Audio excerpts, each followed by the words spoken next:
ન્યૂઝમાં આગળ વાત કરીએ તો ગુજરાતમાં આમ આદમી પાર્ટીમાં ભૂકંપ સર્જાયો હોય તે પ્રમાણેની પરિસ્થિતિનું નિર્માણ થયું છે। રાજુ કરપડાએ આમ આદમી પાર્ટીના તમામ પદ પરથી રાજીનામું આપી દીધું છે। રાજકારણમાં ફરી એકવાર ગરમાવો જોવા મળી રહ્યો છે। રાજીનામું આપતાની સાથે જ અનેક ચર્ચાઓ પણ થઈ રહી છે। જો કે રાજીનામું આપવા પાછળ વ્યક્તિગત કારણ હોવાનો ઉલ્લેખ કરવામાં આવ્યો છે।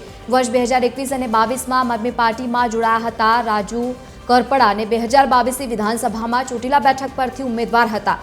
બોટાદ કેસમાંથી જો કે મુક્ત થયા બાદ થોડાક સમયમાં રાજીનામું આપવામાં આવ્યું છે। ફેસબુક પોસ્ટ ઉપર પોસ્ટ કરીને તેમને રાજીનામું આપ્યું છે અને બીજી તરફ ગોપાલ ઇટાલિયાથી નારાજગી હોવાની પણ ચર્ચા છે। એમણે ખૂબ મહેનત કરી છે ખેડૂતોને લઈને।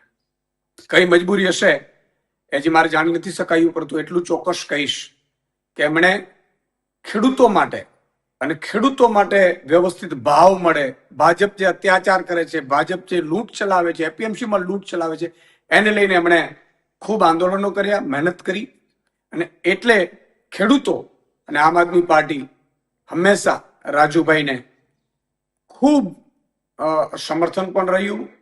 સમાચારના માધ્યમથી મને જાણવા મળ્યું છે રાજુ કરપડાએ આમ આદમી પાર્ટીના તમામ પદ પરથી રાજીનામું આપી દીધું છે।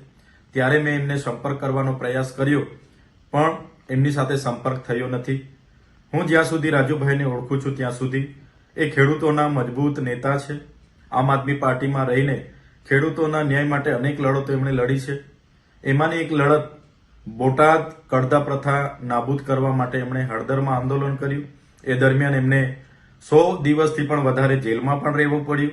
ત્યારે આ ભાજપ સરકારની નીતિ રહી છે કોઈ પણ વિપક્ષના નેતાને ડરાવવાનું, ધમકાવવાનું, દબાવીને કઈ રીતના એમના તરફે લઈ જવું, કઈ રીતના આંદોલનને દબાવી દેવું, આંદોલનને તોડી દેવું, એ જ નીતિનો ઉપયોગ એમણે આ વખતે રાજુભાઈ કરપડા પર પણ કર્યો છે। જેના વશ થઈને રાજુભાઈ કરપડાએ રાજીનામું ધર્યું હશે એવું મને લાગી રહ્યું છે।